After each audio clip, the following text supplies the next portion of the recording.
रात 12 बजे का आखिरी शो भी खत्म हो गया था और एक एक कर सिनेमा में इकट्ठा भीड़ घर लौट गई। अब पूरा सिनेमा हॉल वीरान था, मगर कल सुबह नई फिल्म की स्क्रीनिंग थी, लिहाजा किसी भी हाल में आज रात पूरा सिनेमा हॉल धैर्य को साफ करना था।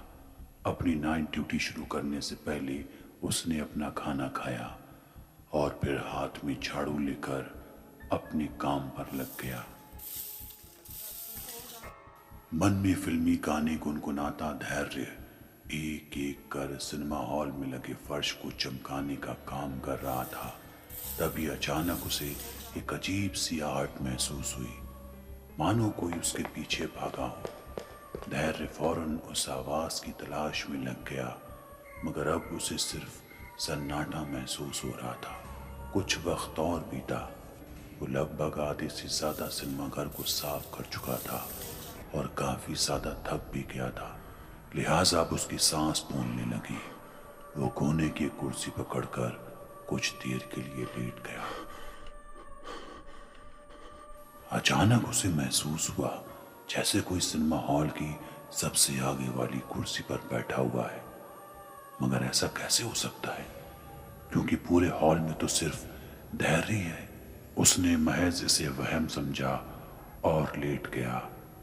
इस बार उसे अपनी सांसों की गूंज वीरान पड़े इस पूरे सिनेमा हॉल में साफ सुनाई दे रही थी।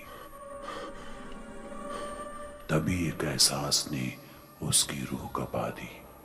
उसे लगा कि न सिर्फ उसकी आवाज बल्कि साथ ही साथ कोई और भी गुमनाम आवाज इस सिनेमा हॉल में गूंज रही है।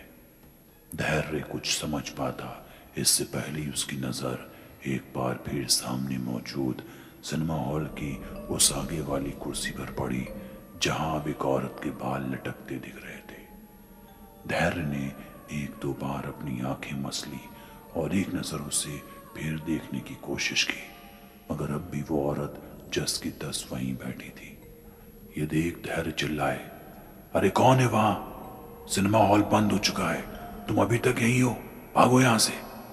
धैर्य के इस गुस्से भरे लहजे का भी उसने कोई जवाब नहीं दिया। वो बस एकटक उस सिनेमा स्क्रीन को गोरे जा रही थी। धैर्य को थोड़ा डर लगा तो वो उस औरत की शिनाख्त के लिए धीरे धीरे उसके करीब जाने लगा,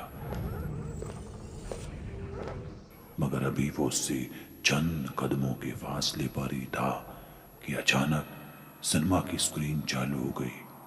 पूरा सिनेमा हॉल अचानक से जगमगा उठा, मगर वो औरत वहां से गायब थी।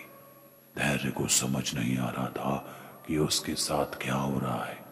उसने सोचा कि भले ही कल मालिक उसे नौकरी से निकाल दे, मगर उसे अब यहाँ एक और मिनट नहीं रुकना चाहिए।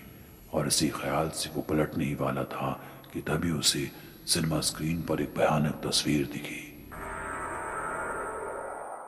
एक औरत की तस्वीर जिसका जिस्म हर जगह से कटा छटा था और उसके मुंह से बहता खून स्क्रीन से निकलकर फर्श पर पसरने लगा था। धैर्य देख पूरी तरह घबरा गया और सिनेमा हॉल से भागने के लिए जैसे ही पलटा, वही स्क्रीन वाली औरत उसके सामने खड़ी थी। धैर्य देख पूरी तरह चिल्लाया और अपनी जान बचाने के लिए एग्जिट गेट की तरफ भागा, मगर जैसे ही वो वहां पहुंचा, उस तरफ से अचानक वही औरत उसके सामने आ गई और चीखी। उसकी चीख ने धैर्य को इस कदर खौफ में ढकेल दिया कि मौके पर ही उसकी हार्ट अटैक से मौत हो गई।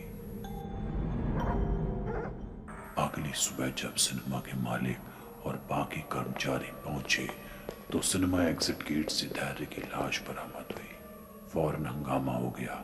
जब खबर सुनकर मौके पर धैर्य की पत्नी पहुंची तो उसने बड़ा ही अजीबोगरीब बयान दिया। तो आखिर उसने अपना बदला ले ही लिया। जब सबने पूछा कि इसका मतलब क्या है, तो धैर्य की पत्नी ने बताया कि अक्सर उसके पति के सपनों में एक भयानक औरत आया करती जो उन्हें जान से मारने की धमकी देती। एक रात पति को वही औरत सिनेमा हॉल में भी दिखी थी। उन्होंने मुझे आकर सब कुछ बताया था।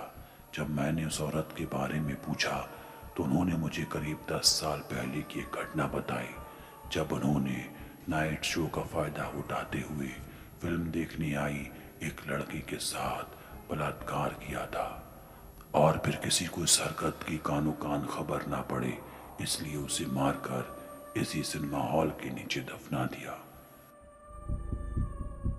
ये घटना पूरे शहर में आग की तरह फैल गई और इस सिनेमा की लोकप्रियता 90% बढ़ गई। आज भी जो लोग यहाँ हॉरर मूवी देखने आते हैं, वो कहते हैं कि फिल्म देखने के दौरान उन्हें कई बार एक औरत सिनेमा हॉल के कोने से उन्हें घूरती नजर आती है।